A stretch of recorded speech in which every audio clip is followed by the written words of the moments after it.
On leur a posé la commande de innovation. Qu'est-ce que ça veut dire pour vous ? Comment ça se décline un peu dans les milieux que vous fréquentez ? Est-ce que c'est toujours le bon terme pour parler de changement en anthropocène, à l'époque des transitions et autres ? Donc moi, je suis enseignant-chercheur en sciences de gestion, effectivement, dans une école de management ou une école de commerce, une école qui est située à Clermont-Ferrand. Et pour dévoiler tout de suite et on va dire spoiler un petit peu mon propos, j'ai un point de vue un peu critique ou décalé par rapport à ce concept d'innovation.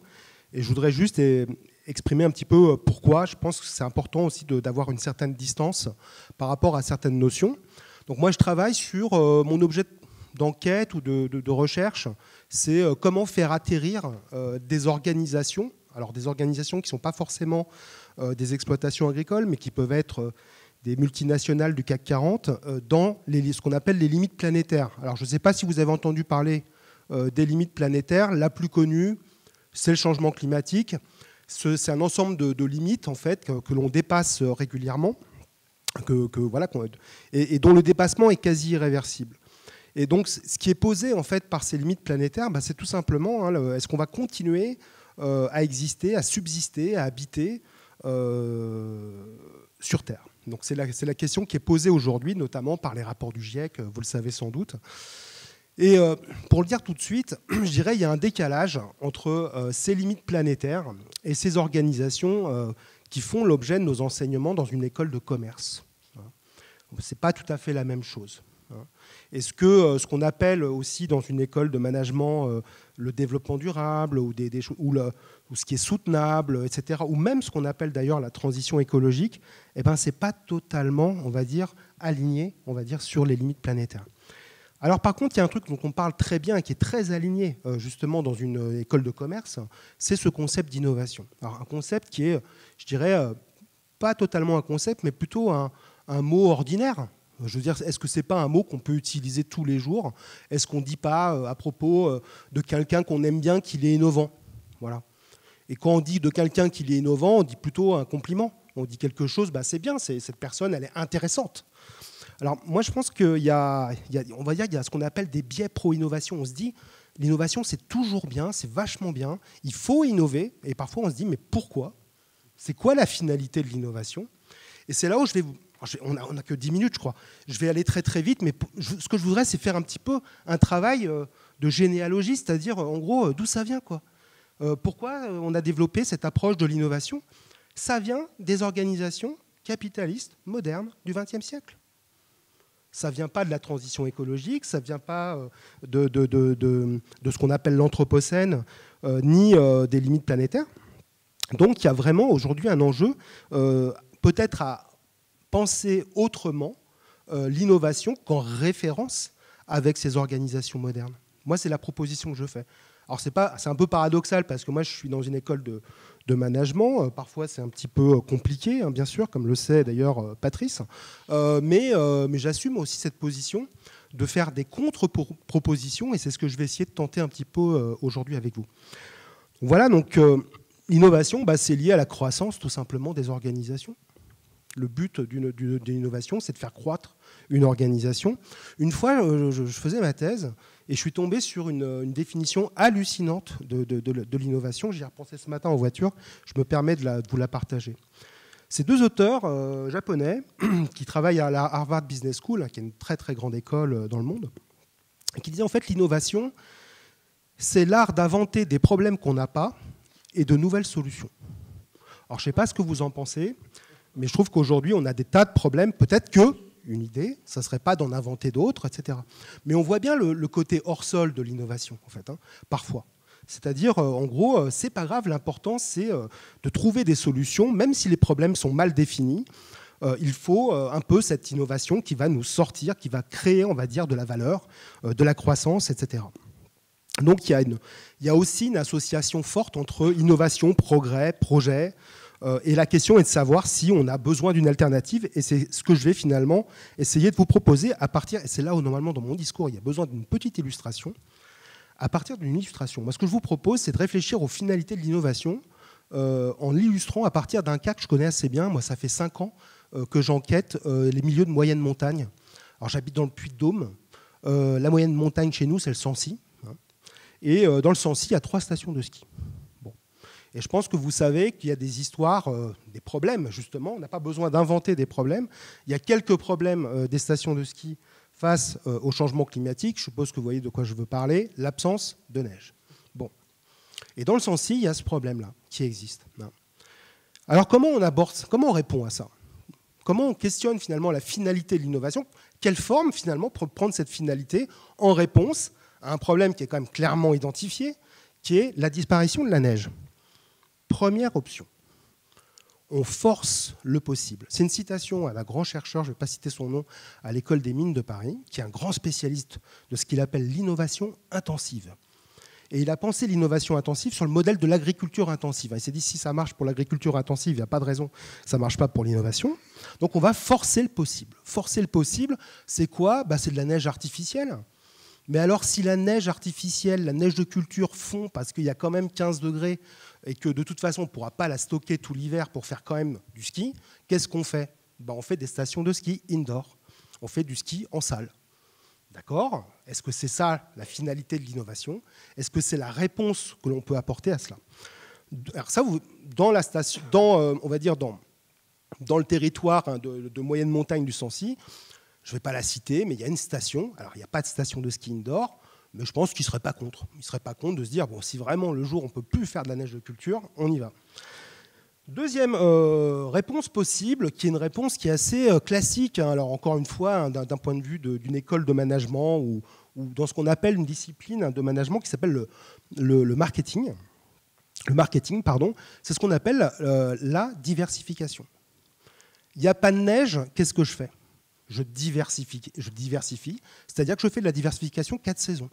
Le chiffre d'affaires que je vais perdre en hiver, je vais essayer de le rattraper sur les autres saisons, en été. Donc, je n'ai pas de neige, mais je vais installer, par exemple, des pistes de luge d'été, d'autres infrastructures, donc d'autres parkings. Je vais, par exemple, aussi faire une piscine, on va dire, aqualudique pour attirer de nouveaux clients, etc. La diversification passe par là. Je ne sais pas si, éventuellement, ça pose un problème de ressources en eau. Je vous laisserai juge de cette question. Il y a peut-être une troisième finalité, qui est ce qu'on appelle avec des collègues, justement d'Origence Media Lab, dont je n'ai pas parlé, t'en parlera peut-être Patrice, la redirection. La redirection écologique, c'est pas forcer le possible, c'est pas diversifier et dire et promettre que tout va être concilié, on va concilier tous les possibles, ça c'est la diversification. La redirection, c'est il va falloir faire des arbitrages. Et c'est ces nouveaux arbitrages entre ce que l'on maintient en existence et ce à quoi on renonce. D'ailleurs, dans mon école, j'avais dit que le renoncement devient une question absolument stratégique, majeure pour la question de l'innovation. Et la directrice de la communication était venue me voir en me disant « Mais t'es sûr, Emmanuel, parce que renoncement, c'est un petit peu négatif, il faut parler d'autre chose, tu n'aurais pas un autre terme, etc. » Je fais « Non, en fait, non, je n'ai pas d'autre terme, parce que là, c'est littéralement ce dont il s'agit. » Et ça me fait penser à un élu que j'aime beaucoup. C'est la 3e petite station que j'aime beaucoup dans le Sancy. On va l'appeler Michel. Et Michel, il vient me voir et puis il me dit « Mais c'est bon, ça fait 3 ans que tu travailles avec nous. C'est vrai, qu'est-ce qu'on a fait pendant ces 3 années ?» Mais il me dit « Il y a un truc qu'on a fait, c'est j'ai compris un truc, et on a compris un truc, c'est est-ce qu'on a besoin de faire quelque chose? On a déjà tout. On a déjà tout, qu'est-ce que ça veut dire? Le tout là qu'on a déjà, c'est pas forcément des ressources, c'est pas c'est génial ce qui se passe, on n'a pas de problème, hein, c'est pas ça qu'il est en train de dire. Il dit il y a du possible. Il y a des choses qu'on va pouvoir inventer. On va inventer des possibilités de vie à l'échelle de ce territoire qui ne vont pas forcément imiter les stratégies de diversification de la station qu'on ne va pas nommer, ni le forçage du possible qui passe par l'artificialisation de l'autre station, plutôt attachée au ski alpin. Et ça, et je termine là-dessus, j'espère que je suis dans le bon timing, ça nous invite, c'est ça ce petit décalage du regard que je vous invite à... que je vous propose, hein, tout très très humblement, c'est de dire, voilà, est-ce que le prisme de préoccupation de l'innovation, c'est l'organisation, ou est-ce que ce n'est pas plutôt le territoire? C'est-à-dire les conditions d'existence qui sont affectées par le changement climatique aujourd'hui, par les limites planétaires. Donc passer de l'organisation au territoire. Deuxièmement, est-ce que l'obsession de l'innovation, c'est le projet moderne? C'est-à-dire le projet avec on n'a pas de problème, mais on va les créer, en créant le problème, on va créer les solutions, les problèmes mal définis, le projet, toujours finalisé de cette manière. Et finalement, est-ce que c'est le projet ou plutôt ce qu'on appelle l'enquête? Et l'enquête, à mon avis, ce n'est pas simplement une enquête de recherche au sens où on l'entend classiquement, c'est ce que fait en fait un collectif à un moment donné qui est affecté, dont les conditions d'existence sont affectées. Ce petit village, je vais quand même le citer, station-village qui s'appelle Chastret, c'est exactement cette forme que prend cette réflexion. Il n'y a pas des consultants qui viennent pour les aider, ils forment ce qu'on pourrait appeler non pas une équipe projet, mais une communauté. Une communauté d'enquête qui est affectée, ils sont troublés, il y a plein de choses qui leur arrivent, mais ils prennent en charge cette réflexion. Donc je dirais le territoire, l'enquête, la communauté, qui nous invite peut-être à inventer d'autres manières de faire monde qu'une vision du monde qui serait uniquement basée sur les organisations modernes pour pouvoir penser autrement nos territoires, nos activités, nos apprentissages. Voilà. Pour ouvrir la réflexion avec 3 voix et puis trois propositions, je pense que ça a besoin de résonner, et on va continuer la résonance avec Patrice Kerr. Patrice, tu travailles pas mal avec l'enseignement agricole, pas mal quand même. Et ce que vient de dire Emmanuel, en quoi toi, dans ce que tu fais, ce que tu fais, parce que tu en fais plusieurs, comment ça résonne? Ce que vient de dire Emmanuel? Oui. Oui, ben, ça veut dire simplement que quand tu nous as posé la question de l'innovation, moi je fais partie d'un collectif Réseauthème. Nous, on doit notre existence au fait de venir en appui, quelles que soient les méthodes que les uns et les autres utilisons, pour accompagner une transition vers l'agroécologie, mais une transition qui soit vraiment transformative, quoi.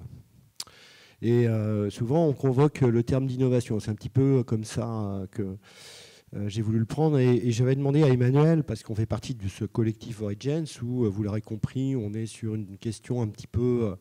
bon, on peut considérer que c'est une posture radicale, mais bon, la position conventionnelle ne l'est-elle pas tout autant, hein. Et c'est de se dire, finalement, penser l'innovation en agriculture, hein, c'est-à-dire que ce que nous décrit Emmanuel, c'est comment est-ce qu'on peut faire sortir l'innovation du champ sémantique, du développement, de la croissance, etc., compte tenu que c'est quand même ce modèle-là qui est responsable des crises écologiques. Il serait quand même assez étonnant qu'un même principe qui est responsable des crises puisse permettre de nous en sortir. Donc, si je ne veux pas enlever le terme d'innovation, c'est comment je l'extrais. Et quelles peuvent être les vertus transformatives. Alors, je vais prendre un point de vue qui est lié aux enquêtes justement qu'on réalise, notamment à Origins, mais surtout dans notre travail ordinaire au sein des programmes de recherche avec les établissements agricoles et puis avec les collectifs d'éleveurs. La première question, c'est sur quoi en fait doit porter la transformation. Alors, ce premier élément, pour nous, il est fondamental. C'est, à mon avis, c'est le rapport au vivant que l'on entretient, que le modèle agricole entretient au vivant. Tout simplement parce qu'il y a une part de responsabilité dans l'avènement des crises, et que alors le problème, c'est pas d'être responsable, c'est aussi que dans le même temps, on est affecté. Ce que ça veut dire, c'est qu'il y a des interdépendances entre les humains et les non-humains, entre l'homme et la nature, l'homme et le monde, et que cette relation, finalement, elle pose problème. Alors, on va se poser la question, mais finalement, en agriculture, c'est quoi la nature du problème? Il faut aller regarder du côté de ce qu'a été la modernisation agricole. Pour ça, je vais prendre 4 références. La première, c'est celle de Hubert et Goulet, 2011, dans NSS. Il nous dit que la modernisation, ça consistait en le contrôle et la maîtrise des processus biologiques afin de maximiser la productivité de la biomasse.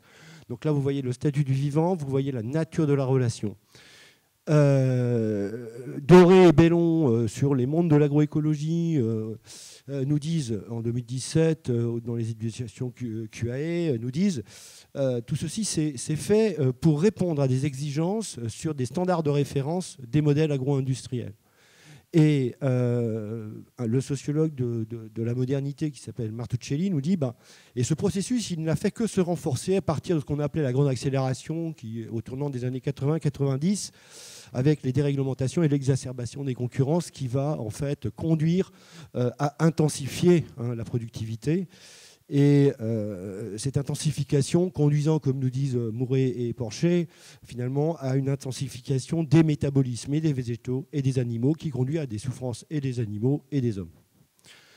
Donc cette relation, elle est problématique et Baptiste Morisot, qui n'est pas forcément l'auteur que j'utilise habituellement, mais il dit des choses très intéressantes aussi. Lui, il rapproche cette crise de ce rapport à une crise de nature ontologique. C'est-à-dire qu'on est dans une ontologie, c'est-à-dire une manière de penser notre rapport au monde qui, en anthropologie, renvoie à ce que Descola appelle le naturalisme. C'est-à-dire qu'il y a ces empreints de dualisme. Subjectivité, objectivité, humain, non humain. On peut en passer.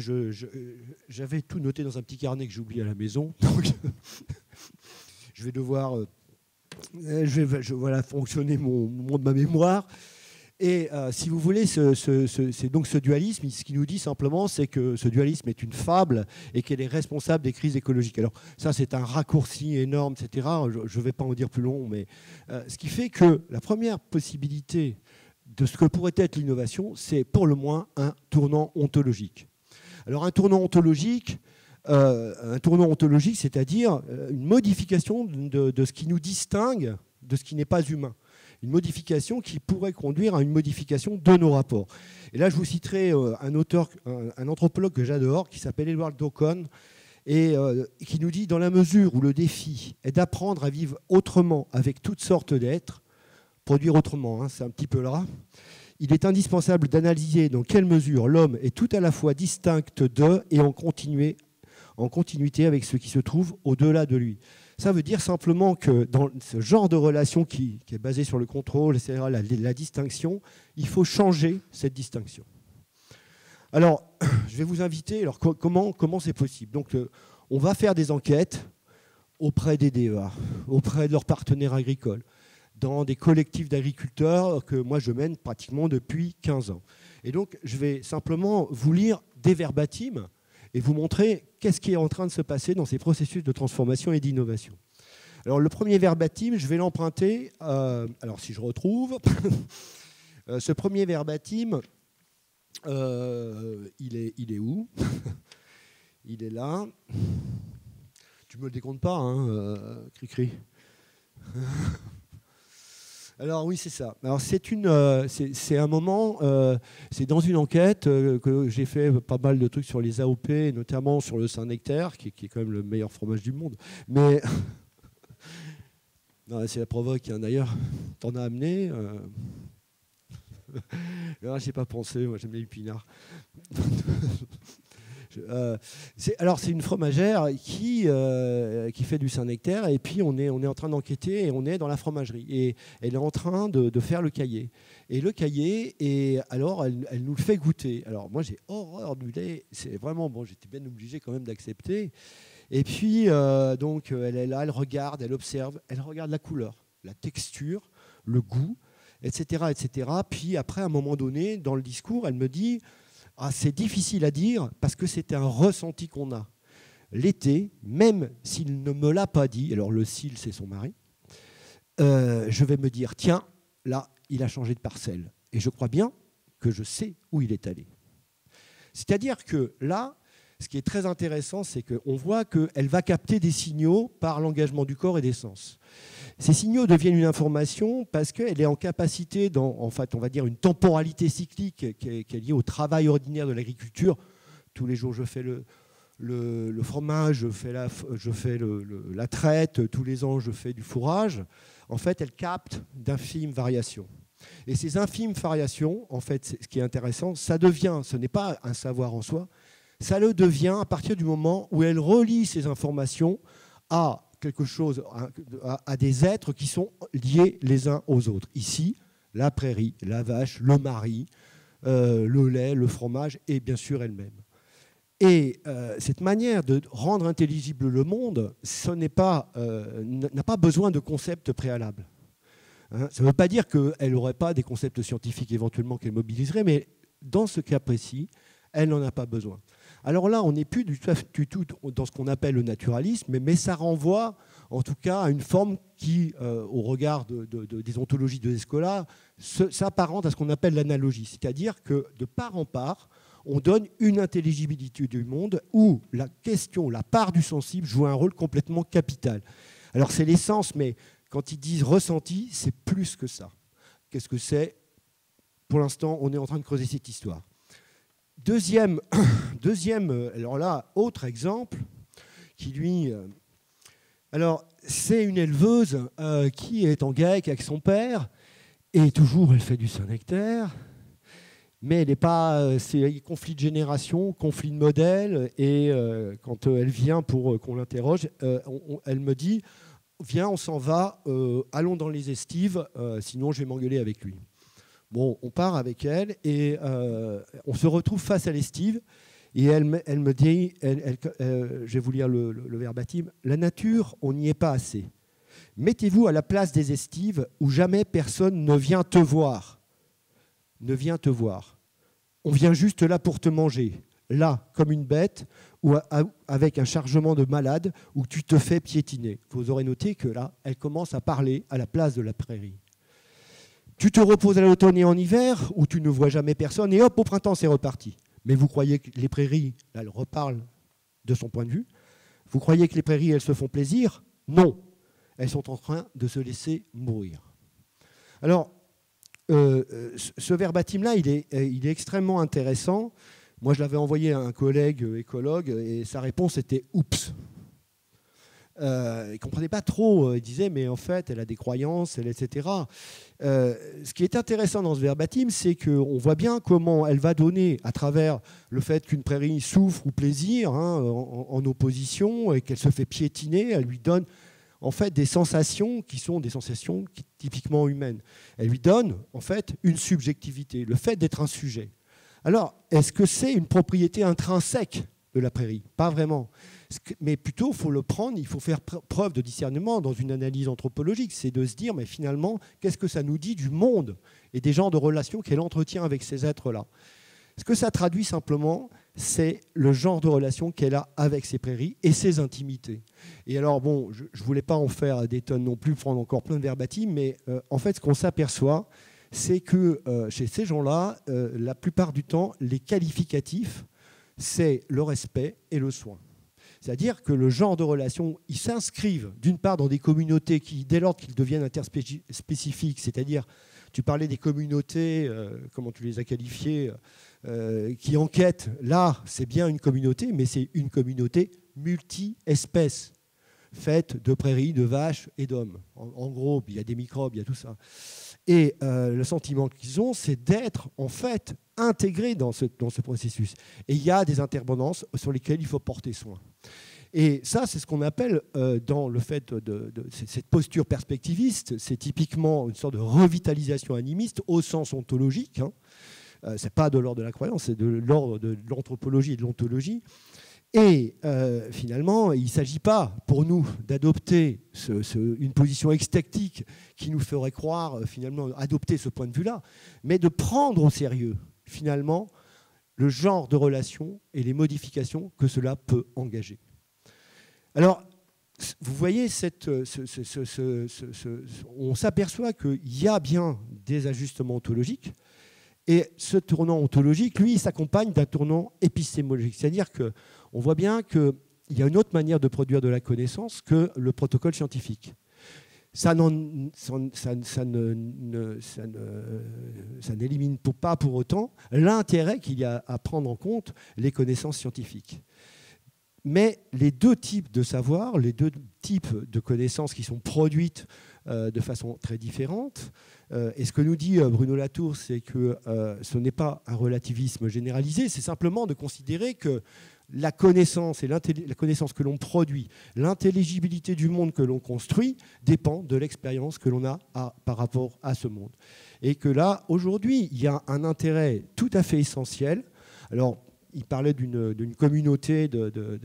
En fait, aujourd'hui, face à ces incertitudes, il est extrêmement urgent de les mettre en dialogue et en débat. Et alors, le problème, c'est que les sciences, elles ont un problème parce que, en fait, comme elles ont écarté le sensible, eh ben, elles sont une veille restreinte, et puis qu'elles font proliférer les êtres. Je travaille beaucoup avec des microbiologistes, et ils me disent, tu vois bien, en fait, avec la métagénomique, on en sait plus, mais on comprend moins. D'accord ? Et ça, c'est compliqué. Mais ça n'empêche qu'il y a plein d'autres connaissances qui valent. Et de l'autre côté, les savoirs qui sont produits à travers les expériences, c'est des savoirs situés. On parlait du territoire tout à l'heure, comment en fait on fait valoir un savoir qui est situé. Ça, et donc les deux ont des problèmes. Mais ce n'est pas grave, en fait, il y a nécessairement un besoin d'établir un dialogue entre ces espaces. Pour conclure, finalement, quel est l'espace le plus légitime pour établir ce dialogue ? Moi, je fais le pari et on essaie de l'explorer, de l'éprouver. Pour nous, c'est le lycée agricole. Parce que d'abord, il a ses missions d'animation et d'expérimentation, mais vous comprendrez bien que là, c'est une mission d'animation et d'expérimentation qui ne relève pas d'une expérimentation, ça ne veut pas dire que ça la supprime, d'une expérimentation telle qu'on l'imagine habituellement, d'une animation du territoire qui relèverait d'un processus de diffusion, d'une innovation, mais bien en fait de la construction du problème et de tenter d'innover pour trouver des solutions, ou en tout cas co-construire ensemble des solutions. C'est ce que nous, on est en train de faire, par exemple, sur MEL, autour de ce qu'on appelle la santé publique, sur des questions de santé publique commune. Dernier point, pour la formation. Alors pour la formation, moi je ne suis pas du tout... Dans mon début de carrière, j'ai dû enseigner 2 ans, donc moi je ne connais pas très bien. Par contre, en tant que pragmatiste, au sens philosophique du terme, et inscrit en socio-anthropologie, c'est de se dire que finalement, on peut faire l'hypothèse que parmi les gens que l'on croise dans l'enseignement agricole, je suis certain, comme on l'a croisé chez plein de DEA, qu'il y a certainement des expériences pédagogiques qui sont en train, en fait, qui travaillent, peut-être pas forcément de façon très explicite ou en le sachant complètement, mais sur ce double tournant ontologique et épistémologique. Voilà. Et donc, ce serait plutôt ça, pour nous, l'innovation. Merci.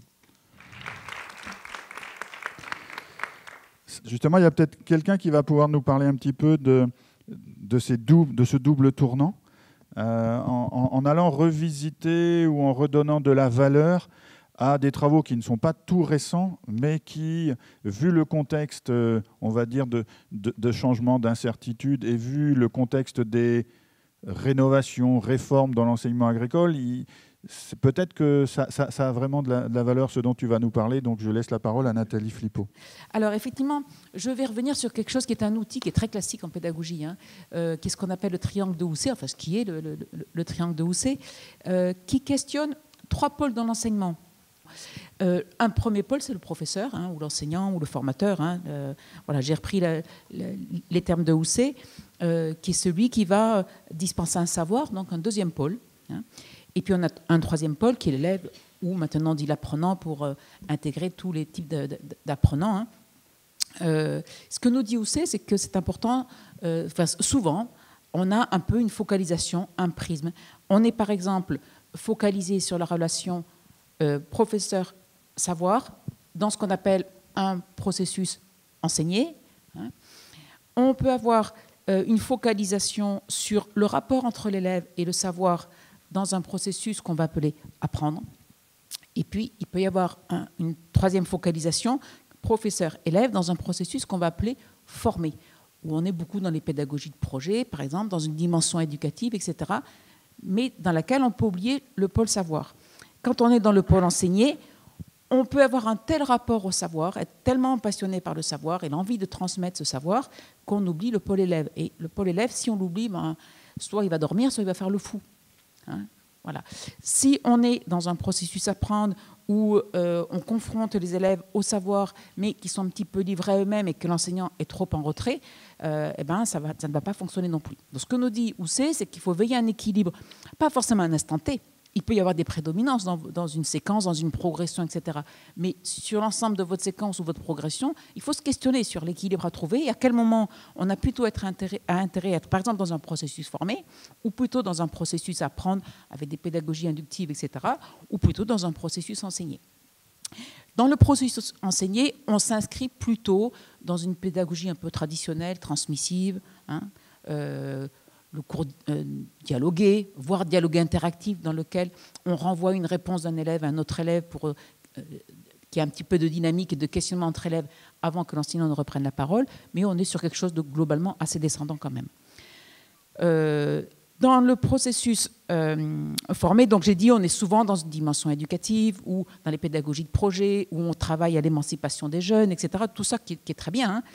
Mais il peut arriver, ou des pédagogies ancrées sur le terrain, sur l'expérience, à partir des périodes vécues en entreprise ou sur l'exploitation par exemple, mais il peut arriver que le savoir soit un peu oublié, ne serait-ce parce qu'on oublie de faire ce qu'on appelle l'institutionnalisation du savoir. Ça, c'est fondamental. Dans le processus apprendre, tu peux mettre les 4 blocs d'emblée, on peut identifier dans l'histoire de l'enseignement agricole, grosso modo, on a été les fervents défenseurs de la pédagogie par objectif, qui s'inscrit dans un courant behavioriste où on observe des résultats, des comportements. C'est un essai déjà de rationalisation de l'enseignement qui est intéressant parce qu'on fixe les objectifs à atteindre.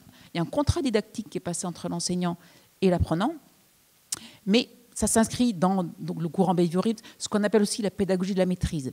Je vous donne un exemple caricatural. On va enseigner aux jeunes à labourer. Je ne dis pas qu'il ne faut pas lui apprendre le geste technique et qu'il ne faut pas lui apprendre à labourer, mais on ne va pas forcément lui apprendre à raisonner est-ce que le labour est pertinent ou pas. Alors que dans une approche socio-constructiviste et dans une approche par capacité où on veut développer son pouvoir d'agir, mais agir, c'est avant tout penser, hein, c'est pas le faire. Dans toute action, il y a de la pensée, nous dit Maya, hein, notamment. Donc, dans une pédagogie socio-constructiviste et dans une approche par capacité, où on développe la capacité de raisonner et de penser des jeunes, on va aussi l'inviter à raisonner la pertinence ou pas du pôle du labour. Voilà.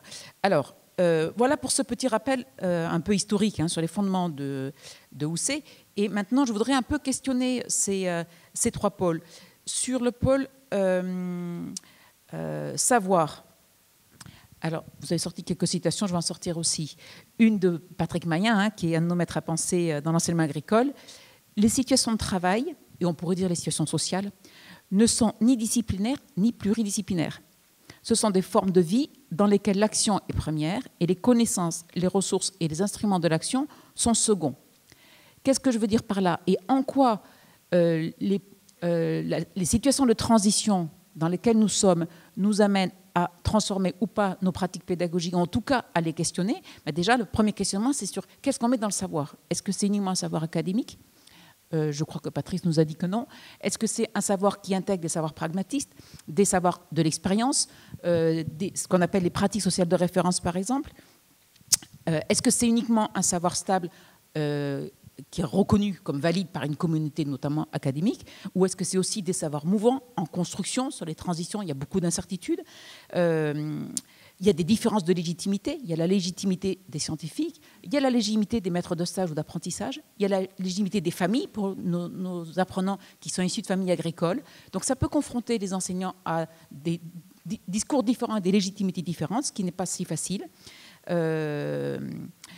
On a aussi à intégrer de plus en plus les compétences psychosociales.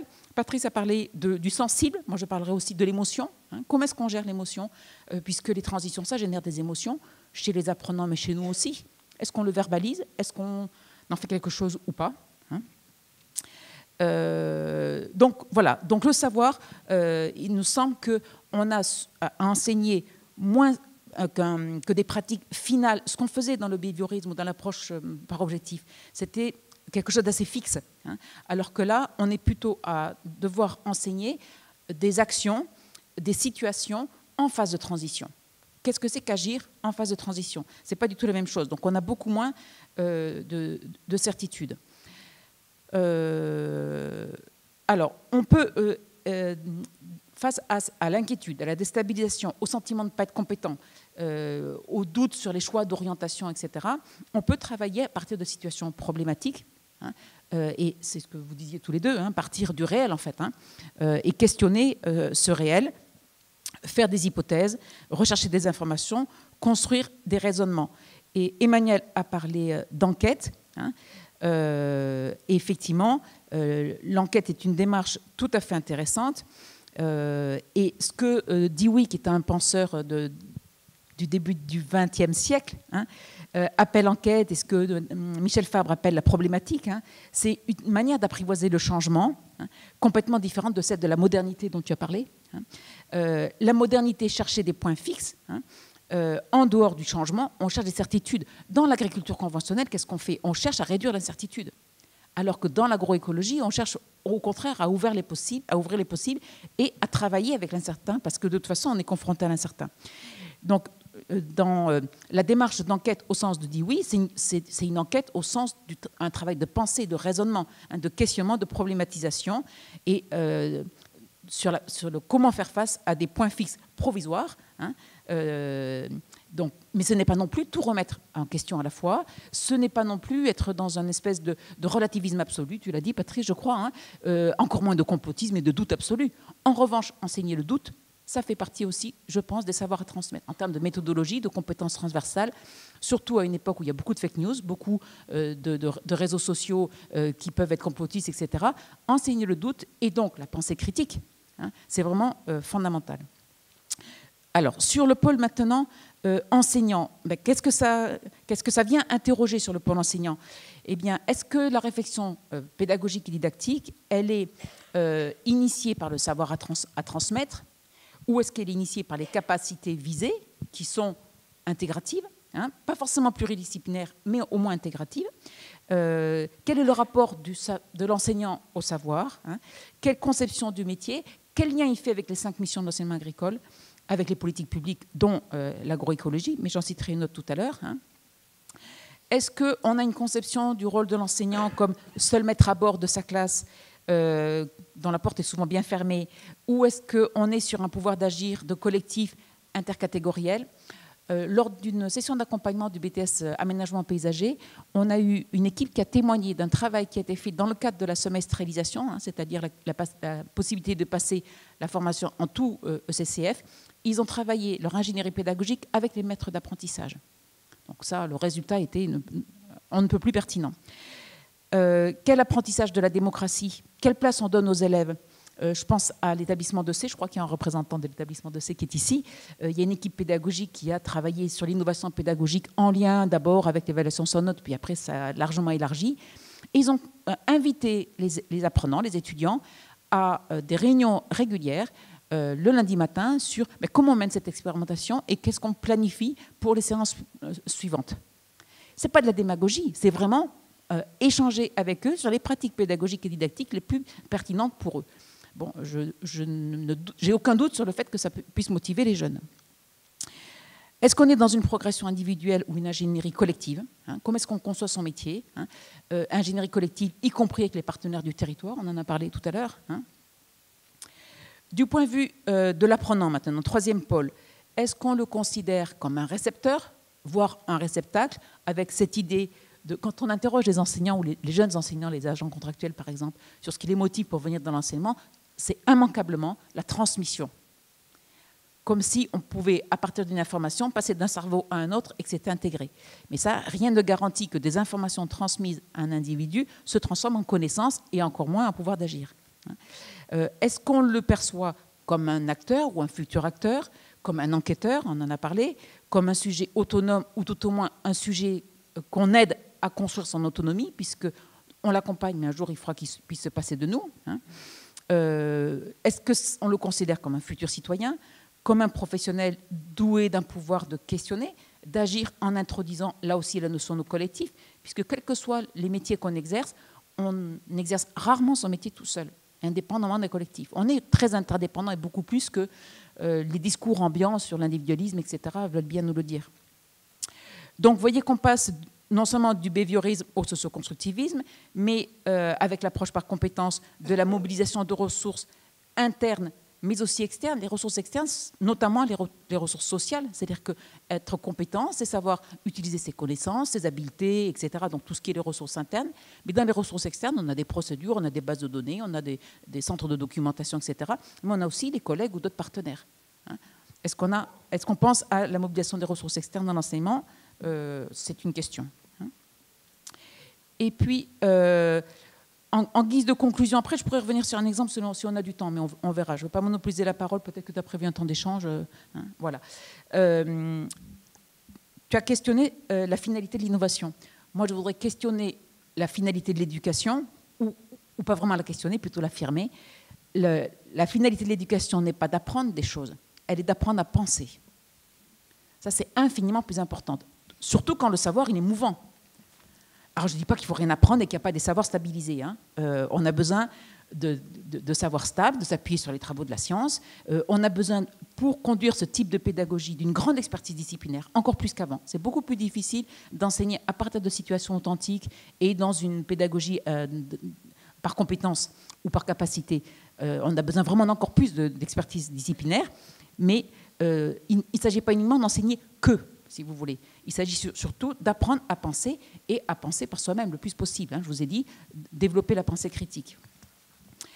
Je reprends les propos de Michel Fabre, et c'est inspiré de Dewey aussi. La capacité, c'est la capacité à s'adapter à des situations variées, etc. Mais attention, il ne faut pas l'entendre dans une conception conservatrice. Hein, à s'adapter, ça n'est pas s'adapter au monde tel qu'il est. C'est aussi former un futur citoyen, un futur professionnel capable d'agir sur le monde, capable de transformer le monde, capable de transformer la société dans laquelle on le vit. Hein. Donc ça, c'est important aussi de l'avoir en tête. Et puis, pour terminer, je voudrais faire le lien, puisque je suis inspectrice, donc je suis bien obligée de revenir aux notes de service. Hein. Nous avons, et vous l'avez tous vu, une note de service de rentrée qui fixe 2 priorités. L'une, je suis sûre que vous l'avez bien en tête, c'est sur les transitions, et notamment les transitions agroécologiques. L'autre, elle est sur les valeurs de la République. Et dans les valeurs de la République, moi, je mets l'égalité. Donc, qui dit égalité dit peut-être des questions autour de la justice climatique, par exemple, hein, mais également rapport aux vérités et aux faits scientifiques, on en a parlé tout à l'heure. Hein. Donc, je pense qu'il y a des ponts à tisser entre ces 2 priorités, et ça me semblerait intéressant de penser agroécologie et citoyenneté d'un même tenant, de même que dans les missions de l'enseignement agricole, on a la coopération internationale. Et là aussi, je pense qu'en lien avec la justice climatique, avec l'agroécologie, il y a des ponts à faire dans ces 2 priorités de la note de service de rentrée. Voilà.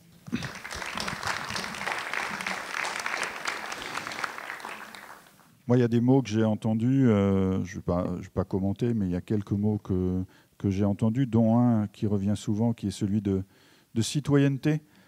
Ne pas se tromper entre la citoyenneté telle que conçue au fin 19e siècle, dans un contexte très situé, très particulier, et la citoyenneté qu'il y a à construire en ce début de 21e siècle. Je pense que c'est un... Quand vous parlez de citoyenneté, j'entends que vous parlez du 21e siècle et pas du 19e siècle. Et je laisse les points de suspension derrière. C'est bien, ils ont été sympas, ils ont respecté le timing. On a 20 minutes pour accueillir vos questions. Bonjour, Cédric Boussouf, animateur du réseau biodiversité de l'enseignement agricole. J'ai une question, alors merci pour cette intervention sur l'innovation. On voit bien que vous déplacez l'innovation qui n'est plus silicium-centrée, j'ai envie de dire. Comment faire quand on est enseignant dans l'enseignement agricole et que les interlocuteurs sont des marchands de tracteurs, des marchands d'engrais, des marchands, et que l'environnement socio-professionnel des jeunes sera par des démarcheurs commerciaux beaucoup, que les parents sont confrontés aussi à ça? Comment on peut faire évoluer les jeunes sur cette position d'innovation? Parce que pour eux, l'innovation, c'est principalement du machinisme et du confort de travail. Merci beaucoup. Donc, c'est une question qui est... Ok, alors moi je ne suis pas du tout dans l'enseignement agricole, hein, pas du tout. Je suis passionné de ce monde agricole, en revanche. Mais disons qu'on a notre lot, je dirais, d'héritage aussi. Tu vois, du côté des écoles de commerce. Alors c'est peut-être pas du matériel agricole, mais si tu veux, il y a un tas de produits, d'infrastructures, avec des collègues, on appelle ça des héritages. Et je crois qu'il y a une posture, je vais essayer de te répondre clairement, qui est une sorte de posture critique radicale, qui existe beaucoup hein, dans les milieux écologiques, qui nous a interpellés d'ailleurs, notamment une fois à Toulouse, gentiment, hein, mais sérieusement. Et je sais pas, c'est un collectif qui s'appelle Atécopole. Et justement par rapport à ça, et un mouvement, un courant qu'on appelle l'anti-civilisation industrielle. Je ne sais pas si ça vous parle. Dans les milieux d'écologie radicale. Alors, je ne vais pas caricaturer ce mouvement, mais grosso modo, il faudrait tout arrêter. En gros, mais le problème, c'est comment tu fais. La vraie question qui est importante, que nous, on essaye de poser avec cette approche de la redirection, c'est nous, on n'a pas les outils en fait, pour claquer des doigts ou une baguette magique pour dire qu'on va transformer le monde, si tu veux, en 3 jours, en 2 secondes, et il n'y aura plus ça. D'accord ?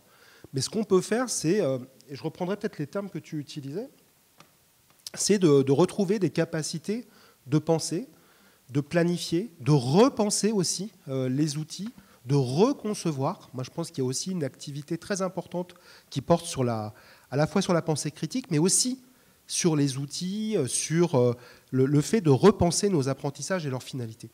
Ce n'est pas simplement de substituer un monde à un autre, en fait. Donc, faire sans les héritages, pour moi, c'est totalement impossible. S'il y a des héritages qui deviennent extrêmement problématiques, je pense que là, l'enjeu démocratique, l'enjeu collectif peut se poser. Alors, je peux donner peut-être un exemple qui est lié, juste un petit exemple. Il y a une célèbre multinationale qui est leader dans le secteur du pneumatique, qui est située à Clermont-Ferrand. Donc, il y a du Saint-Nectaire, mais il y a aussi cette... et qu'on connaît bien. Hein, on travaille beaucoup. C'est presque... ça fait partie du contrat. Enfin, je veux dire, on doit bosser avec eux. Enfin, c'est presque un peu ça. Mais ce qui est très intéressant, moi j'aime beaucoup, alors souvent les gens me posent la question, mais comment tu fais pour bosser avec vraiment, enfin tu dis exactement le contraire, tu dis qu'il faut sortir, rediriger, réinventer les outils, etc.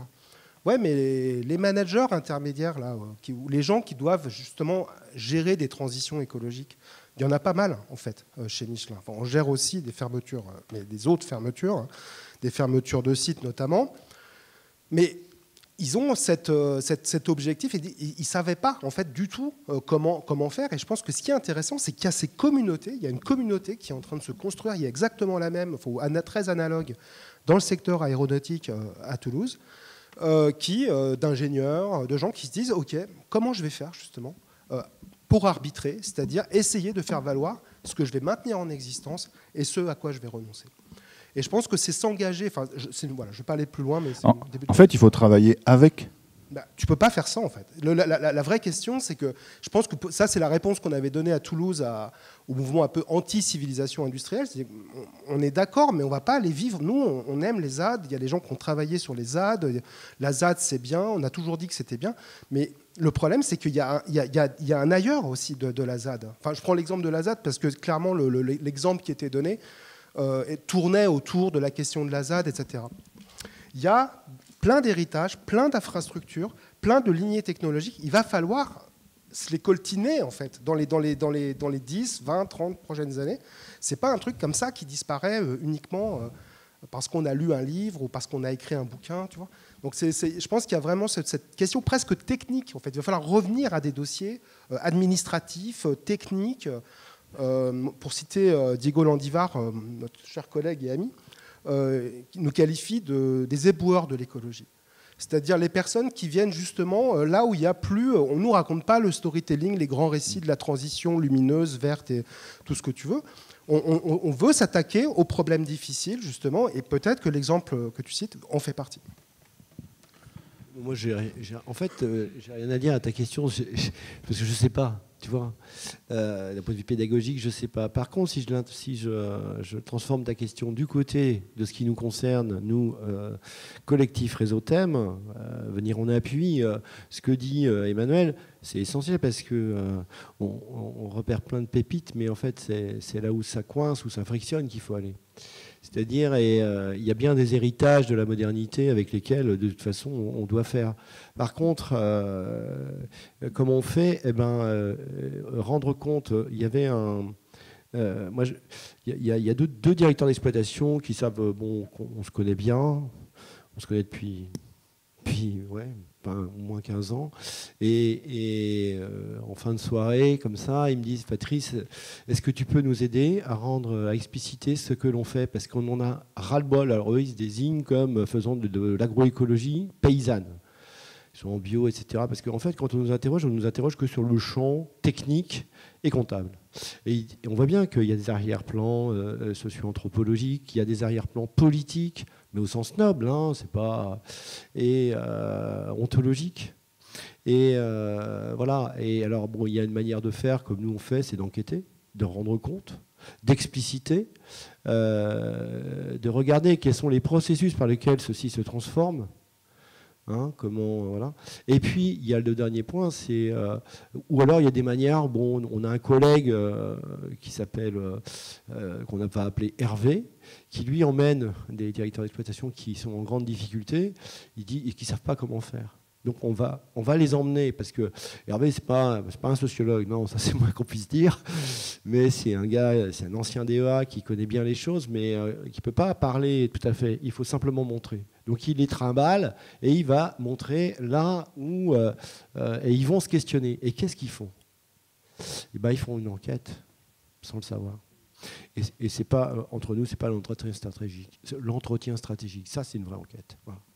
Très rapidement pour apporter une réponse pédagogique pour le coup. Et je vais quand même commencer par faire un lien avec ce que tu as dit sur les héritages, enfin, ce que vous avez utilisé tous les deux. Il y a aussi un terme qui est utilisé en économie, c'est la dépendance du sentier. C'est-à-dire que quand on est inscrit dans un certain système, ben c'est difficile d'en sortir. Donc il faut en prendre acte aussi. Donc les choses ne peuvent pas être modifiées d'un claquement de doigts. Voilà, il y a des engagements, ne serait-ce que financiers, etc. Bref. Ensuite, effectivement, bien sûr, la pédagogie de l'enquête, hein, ce dont j'ai parlé tout à l'heure, hein, au sens de dit oui, en mobilisant peut-être des disciplines que vous avez peut-être moins l'habitude de mobiliser. Je ne sais pas quels sont vos parcours, hein, mais je dirais déjà les sciences humaines. Sur l'histoire du monde agricole, alors ce n'est pas l'histoire de la taille de la charrue, comme je l'ai vu quelquefois en cours. Non, ce n'est pas ça qui nous intéresse, mais justement, comment on en est arrivé là et quelles sont les évolutions. Il y a aussi peut-être des choses, je pense à la modernité, mais plus largement, hein, ce n'est pas que la taille des tracteurs, mais c'est ce que toujours plus de biens matériels, d'argent, etc. rend plus heureux. Il y a des travaux très très intéressants en économie du bonheur qui montrent que les pays les plus développés, les plus riches, ne sont pas là où les populations sont les plus heureuses. Donc ça peut aider à ces questionnements-là. Et puis peut-être un questionnement éthique, hein, le plus gros tracteur, la plus grosse machine, etc. Au profit de qui? Finalement, quand on mène l'enquête d'un point de vue économique, en termes de gain de temps de travail, etc., de dépendance, d'autonomie, etc., à qui ça profite? Voilà, au profit de qui? Au profit de quoi? Et dans tous les cas, pas de propos dogmatiques, parce que là, on risque de braquer les jeunes. Puis, en plus, on a un devoir de neutralité. Alors, pas neutralité absolue, puisqu'on se questionne en même temps qu'on questionne les jeunes. Mais en tout cas, on n'assène pas des vérités. Voilà. Par rapport à ce que tu viens de dire, Nathalie, et par rapport à la question du savoir, enfin, moi, si j'insistais sur cette espèce de tournant ontologique, c'est pour dire que, en fait, les informations, le savoir qui circule, etc., il devient véritablement savoir à partir du moment où ça rend intelligible le monde. Et ça, c'est fondamental parce que, et ça, par rapport à ça, enfin, on dit apprendre à penser, ben, ça veut dire quoi en fait? On ne sait pas trop. Mais rendre intelligible le monde dans une relation qui soit d'une nature complètement différente, dans des rapports qui soient complètement différents. Et voilà, c'est pour préciser par rapport à cette question, et toi, la question sur les savoirs que tu posais, quoi, tu vois. Autre question? Régis Triolet de Réseau Thème, encore un Réseau Thème pour horticulture paysage. Je voulais simplement revenir sur un constat, aussi bien en lycée qu'en CFPPA, en CFA, parce qu'en rencontrant l'établissement, en échangeant avec les équipes pédagogiques, on rencontre toujours un problème qui est récurrent. C'est à un moment donné, quand on a une forme d'opposition dans un collectif d'apprenants, n'importe quel public, hein, stagiaires, apprentis, lycéens, où l'enseignant, quelquefois, peut se trouver un peu démuni face à une posture liée à des observations lorsqu'il y a un stage à l'extérieur. Et quand les apprenants, en général, reviennent, ils re-questionnent l'intervenant, formateur, enseignant, en disant « mais je ne comprends pas, entre ce que nous, on nous présente en formation, on me renvoie en entreprise en disant « mais qu'est-ce que vous faites dans l'enseignement agricole? Ça ne correspond pas du tout à ce que nous, on a besoin aujourd'hui. » Alors, quel conseil, quel processus vous pourriez proposer en termes de réarmement, entre guillemets, de préparation? Je ne voudrais pas dire de réarmement parce qu'on n'est pas dans un conflit tendu, hein, mais simplement rassurer ces équipes enseignantes pour leur dire qu'il y a peut-être un processus, un cheminement à engager et les rassurer. Ce que vous dites, ça renvoie aux questions socialement vives, en fait, hein, à tous ces sujets qui sont un peu brûlants. Et ça confirme ce que je disais tout à l'heure sur les conflits de légitimité, en fait, entre ce qu'un enseignant voudrait enseigner, en lien avec l'agroécologie, etc. Ce qu'il peut entendre chez ses parents s'il est fils d'agriculteur ou chez des maîtres de stage ou d'apprentissage, etc. Donc ça peut être effectivement assez confrontant. Alors si on parle de questions un peu vives comme la réintroduction du loup ou des choses comme ça. Donc à l'ANSFEA, ils ont créé un groupe qui est l'école de la controverse, qui est très intéressant, qui travaille sur cette pédagogie-là. Ils font un excellent travail. Je vous montrerai les liens si vous voulez. On aura l'occasion d'en reparler ou on fera passer ça à tout le monde.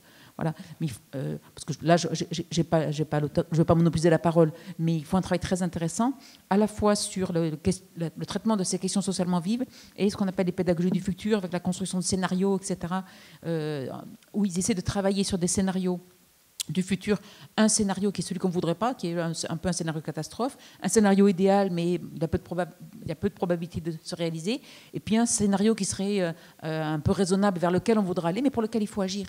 Donc ça permet aussi de mettre les jeunes en action, et toujours à partir de démarches d'enquête, etc., mais peut-être de les faire évoluer aussi. Hein. Et alors je pense à un autre exemple. À Tours, il y a une enseignante qui mène des tables rondes avec les maîtres d'apprentissage. Tout ça, c'est extraordinaire. Arriver à faire venir les maîtres d'apprentissage et les jeunes, du coup, voilà, en termes de posture aussi, ça change tout dans la posture des apprenants aussi. Quand il y a des adultes avec eux, et là, pour faire discuter, échanger, déporter le regard, en fait, il faut arriver à faire sortir de ces représentations. Donc ça, c'est aussi des choses intéressantes.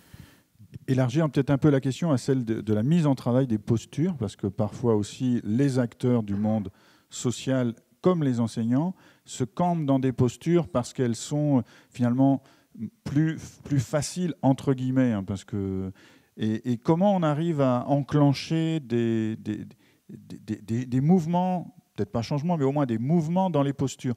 Dans vos travaux de recherche, est-ce que vous êtes confronté à ça? Moi, je peux parler de l'accompagnement. Alors, c'est un accompagnement d'un petit territoire, mais rapide, comme illustration de ça, et qui s'appuie un peu sur les controverses, justement sur le fait que, effectivement, c'est cette petite commune station de ski. Déjà, quand on a commencé à analyser les controverses, on a vu que, en fait, la question du tourisme, qui passait par le ski, etc., c'était un truc. Bon, ce qui est intéressant avec le contrôle, c'est pas tout le monde, parce que dans les médias, si je prends un truc comme ça, de tous les, on va dire, il y a une force du stéréotype aussi qui va stigmatiser, qui va mettre toute l'attention sur le tourisme d'hiver. Bon, on s'est dit tiens, il y a un monde agricole, donc voilà. C'est quoi l'articulation du monde agricole avec le tourisme d'hiver ou autre, hein, la diversification 4 saisons? Est-ce qu'il y a une expérience des gens qui habitent là? Est-ce qu'il y a une histoire, etc. C'est quoi leur problématique? Est-ce que c'est lié forcément à la station? Est-ce qu'il y a une réserve naturelle? Ah oui, il y a une réserve naturelle. Quelle est son histoire? Donc finalement, ce qui est intéressant, je dirais, la posture, elle est pédagogique parce que j'emmène déjà des étudiants. Et d'ailleurs, j'ai emmené une année ces fameux managers de cette entreprise dans le secteur du pneumatique pour leur faire comprendre que Michelin était aussi une station de ski, mais c'est une autre histoire. Et ce que je veux dire par là, c'est que en fait, déjà, il y a l'idée d'enquête, et l'enquête, Dewey le disait très très bien, c'est-à-dire que c'est sortir du dogmatisme et aussi sortir du jugement. On n'est pas en train de stigmatiser, de savoir, on n'a pas un tribunal à la fin qui dit qui a raison, qui a tort. L'enquête, c'est comment se saisir à un moment donné d'un enjeu plutôt que quelqu'un d'autre le pense à ma place. Est-ce que moi, j'ai la capacité de me saisir de cet enjeu-là? Et parfois, il faut du temps. Je dirais le seul l'enjeu là qui est un peu critique, qui est difficile à gérer, je pense, c'est la temporalité. Moi, j'avais 3-4 ans, j'ai encore du temps. D'ailleurs, ils ne veulent pas que je parte, ils veulent que j'habite là-bas, à Chastré, donc c'est très bien. Mais effectivement, si tu as peu de temps, c'est peut-être ça qu'il faut gérer, le lien à la temporalité. Mais voilà. Sortir du jugement, mais aussi aider à forger le jugement. Tout à fait. Ouais. Mais ce qui revient, en fait, à enquêter, c'est apprendre à penser. Ouais. Donc du coup, c'est... voilà. Moi, j'avais une question un peu plus générale, peut-être aux organisateurs. C'est pourquoi avoir choisi ce thème d'innovation? Parce qu'on a déjà les solutions techniques, on a déjà les solutions organisationnelles pour mettre en place l'agroécologie. On est déjà dans cette lutte au quotidien, tous autant qu'on est, sans y arriver complètement pour l'instant, sinon on n'en parlerait pas aujourd'hui. On est plein de collègues qui essayons d'ouvrir les consciences pour avancer sur la procédure de déni, de colère, et finalement pour qu'il y ait l'acceptation qui permette vraiment de changer les pratiques. Alors je me posais la question, mais pourquoi avoir choisi ce thème-là? Alors il n'y a pas que le mot innovation dans le thème du séminaire, il y a d'autres termes. Ça, c'est la première chose. La deuxième chose, c'est sans doute que l'idée, est-ce que c'est comme ça qu'il faut poser la question ou qu'il faut orienter le raisonnement par innovation ou pas? Donc, c'était la première table ronde.